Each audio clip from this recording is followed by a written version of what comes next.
قرآن مجید کے اندر جہاں روزے کی فرضیت کا ارشاد فرمایا، وہاں ساتھ یہ بات فرمائی کہ اس لیے تمہارے اوپر روزہ فرض کیا گیا ہے تاکہ تم متقی بن جاؤ۔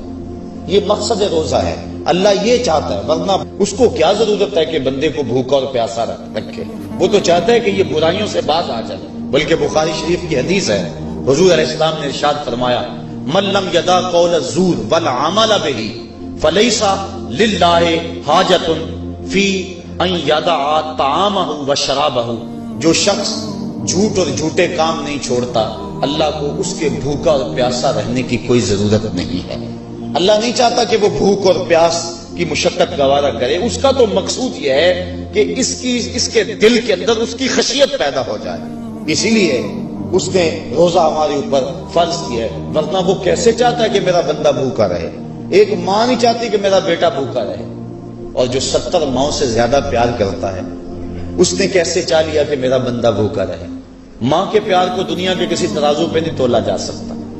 اور جو مالک ہے، ماں کو اتنا پیار بیٹے سے کس لیے ہے؟ اس لیے کہ اس نے بیٹے کو جنم دیا۔ جس نے جنم دیا اس کو اتنا پیار ہے، تو جس نے تخلیق کیا اس کو کتنا پیار ہوگا؟ تو ماں نہیں چاہتی میرا بیٹا بھوکا رہے، تو مالک نے کیسے چاہ لیا؟ چلو آؤ پھر ماں کی گود میں آ جاؤ۔ ماں بیٹے کی آنکھ میں ایک آنسو بھی گوارا نہیں کرتی تھی۔ بیٹا ہو گیا بیمار، ماں لے گئی ڈاکٹر کے پاس، اس نے جو دوا تجویز کی وہ کڑوی تھی، ماں نے زبردستی لٹا لیا۔ بیٹا پیتا نہیں، ماں نے منہ کھولا اور کڑوے سیرپ کے قطرے اس کے حلق میں ٹپکا رہی ہے۔ بچہ چیختا ہے، لیکن جو وہ سیرپ کے قطرے حلق سے نیچے اترتے چلے جاتے ہیں، ماں کو قرار آتا جاتا ہے، اس کو طمانینت ملتی جاتی ہے۔ ماں کیا صفاق ہو گئی؟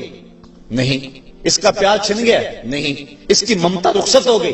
نہیں۔ وہ تو بیٹے کی آنکھ میں ایک آنسو بھی گوارا نہیں کرتی تھی، اور اب تڑپتا ہوا بیٹا، لیکن ماں کے چہرے پہ طمانینت کا نور ہے۔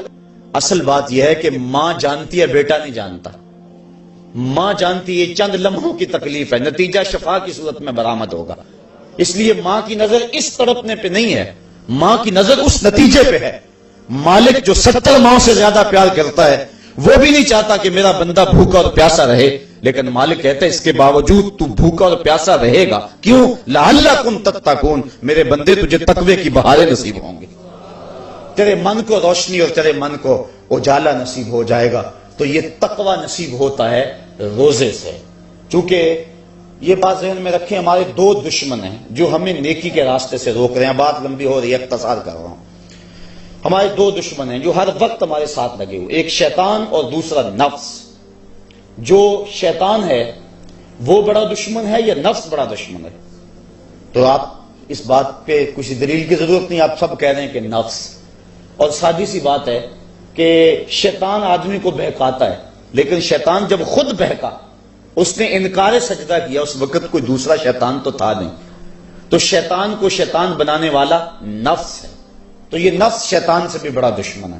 اکیلی جان 2 دشمنوں کے نرغے میں، لیکن جب ماہ سیام آیا، سلسلۃ الشیاطین، حدیث میں آتا ہے شیاطین جکڑ دیے گئے۔ 2 دشمنوں میں ایک دشمن ہمارے جکڑ دیے گئے، اب ایک دشمن ہمارا باقی ہے، نفس۔ اب نفس کا مقابلہ کر لیں گے تو شیطان چھٹ کر ہمارا کچھ نہیں کر سکے گا، لیکن اگر ہم نے اس موسم کے اندر اپنے نفس کا مقابلہ نہ کیا تو پھر ہم جو ہے وہ اس نفس کی شامت سے شیطان کے ہتھے بھی چڑھ جائیں گے۔ اب نفس کی تربیت کیسے کریں؟ اس کی تربیت بھی روزے سے ہوتی ہے۔ آپ کہیں گے وہ کیسے؟ تو شیخ فرید الدین عطار کا قول سناتا ہوں۔ شیخ فرید الدین عطار کون شخص ہے؟ کسی معمولی شخص کا نام شیخ فرید الدین عطار نہیں ہے۔ علامہ اقبال کے روحانی پیشوا، جن کو وہ مرشد رومی کہتے ہیں اور اپنے آپ کو مرید ہندی کہتے ہیں۔ اور یہ بات ذہن میں رکھیں کہ اقبال نے رومی کو ویسے پیر نہیں مان لیا، بڑا چن کے پیر تلاش کیا اقبال نے، بلکہ جب پیر 2 ہوں اور دونوں ہی بڑے قابل ہوں اور مرید کے لیے مصیبت بن جائے کہ ادھر جاؤں کدھر جاؤں، امتحان تو اس وقت ہوتا ہے۔ اب اقبال کے لیے جو ہے وہ 2 چیزیں تھیں، ایک راضی اور ایک رومی۔ اقبال کہتا تھا میں رومی کو پیر مانوں یا راضی کو پیر مانوں، چونکہ راضی استدلال کا شہنشاہ ہے اور اقبال فلسفے کا امام ہے۔ فلسفی کا مزاج یہی چاہتا ہے کہ جو استدلال کا بادشاہ ہو اس کو اپنا شیخ مانا جائے، لیکن جو رومی ہے وہ دل کا شہنشاہ ہے۔ اقبال شاعر ہے اور اقبال کا مزاج تھا کہ جو میرے دل کا بھی امام ہو وہی میرا شیخ ہو اور وہی میری رہبری کرے۔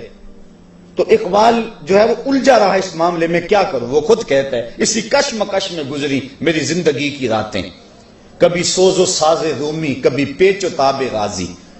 کبھی رومی کا سوز و ساز مجھے پسند آتا تھا، کبھی غازی کا جو ہے وہ مجھے پیچ و تاب پسند آتا تھا۔ پھر اقبال نے زندگی کی کئی بہاریں مرشد کے انتخاب کے اندر گزار دیں کہ میں رومی کے ہاتھ پہ بیعت کروں یا غازی کے ہاتھ پہ بیعت کروں۔ پھر ایک وقت آیا کہ اقبال نے خود کہا نئے مہرہ باقی ہے نئے مہرہ بازی، جیتا ہے رومی ہارا ہے راضی۔ وہ کہتا ہے رومی جیت گیا اور غازی ہار گیا۔ پھر اس نے رومی کو اپنا شیخ اور مقتدا مانا۔ اقبال جس کو اپنا مقتدا مانتا ہے، جس کو اپنا امام مانتا ہے، اب اس رومی کی سنیے، وہ کہتے ہیں ہفت شہر عشق را اتار گشت ما ہنوز اندر خمیں یکو چام۔ عشق کے 7 شہر حضرت شیخ فرید الدین اتار گھوم چکے ہیں، ہم پہلے شہر کی پہلی گلی کے کونے پہ کھڑے ہیں۔ یہ رومی کہہ رہے ہیں جس کو اقبال نے بڑی چھان پھٹک کے بعد اپنا پیر مانا ہے، وہ فرید الدین اتار جو معرفت کا امام ہے اور اللہ کے رازوں کا امین ہے۔ حضرت شیخ فرید الدین اتار فرماتے ہیں نفس نتواں کشت الا باسے چیز بات گوئم یادگیرش اے عزیز۔ کہا نفس نہیں مرتا لیکن 3 اسلحے ہیں، اگر تیرے پاس ہوں تو تو نفس پر قابو پالے گا۔ وہ 3 اسلحے کون سے ہیں؟ کہا خنجر خاموشیو شمشیر جو نیزائے تنہائیو ترک ہجو۔ ایک خاموشی کا خنجر، ایک بھوک کی تلوار اور ایک تنہائی کا نیزہ۔ اگر یہ 3 اسلحے تیرے پاس ہیں تو نفس پہ ٹوٹ پڑے نسلوں کو لے کر تو تیرا نفس تیرے قابو میں آئے گا۔ اس کے علاوہ کوئی اور ذریعہ نہیں ہے اس نفس کو قابو کرنے کا۔ حضرت باہو جیسے بھی بول پڑے باج فقیراں کسے نہیں ماریا، باہو ظالم چور اندر داہو۔ یہ جو اندر کا چور ہے اس کو پکڑ لینا اور اس کو قابو میں کر لینا اور اپنے دل کی حفاظت کر لینا، یہی بڑی دولت ہے۔ فرماتے ہیں کہ 3 اسلحے ہیں، ایک خاموشی کا خنجر اور ایک بھوک کی تلوار اور تیسرا تنہائی کا نیزہ۔ کہ ان 3 اسلحوں سے اگر تم قابو پانا چاہو تو پا سکتے ہو، اس کے علاوہ کوئی اور اسلحہ نہیں ہے جو تمہارے نفس کو تمہارے قابو میں لے آئے۔ تو پھر بھوک کی تلوار ایسا اسلحہ ہے جو نفس کا سر کاٹ دیتی ہے۔ اور میرے اور آپ کے آقا و مولا قلب و دل و نگاہ کے مرشد اولین حضور نبی رحمت صلی اللہ علیہ وسلم نے فرمایا یا معاشر الشباب من یستطع منکم الباء فلیتزوج فإنه اغض للبصر واحسن للفرج فمن لم یستطع فعلیہ بالصوم فإنه له وجاء۔ اے جوانوں کے گروہ، تم میں سے اگر کوئی شخص نکاح کی طاقت رکھتا ہے تو وہ نکاح کر لے، یہ نظر اور شرمگاہ کا محافظ ہے۔ اور اگر تم میں سے کوئی نکاح کرنے کی فی الحال طاقت نہیں رکھتا تو وہ روزے رکھے، روزے شہوات کو توڑتے ہیں۔ تو نفس کی تہذیب بھوک سے ہوتی ہے، اور بھوک ایک ایسا اسلحہ ہے کہ جس سے ہم اپنے نفس کو قابو میں لا سکتے ہیں۔ حضرت نظام الدین اولیاء علیہ رحمہ جو تصوف کے سرخیل اور امام ہیں، آپ فرماتے ہیں کہ آدھی فقیری روزہ ہے اور آدھی فقیری باقی سب کچھ ہے۔ تو روزہ اگر نصیب ہو گیا تو پھر مالک کا قرب مل گیا۔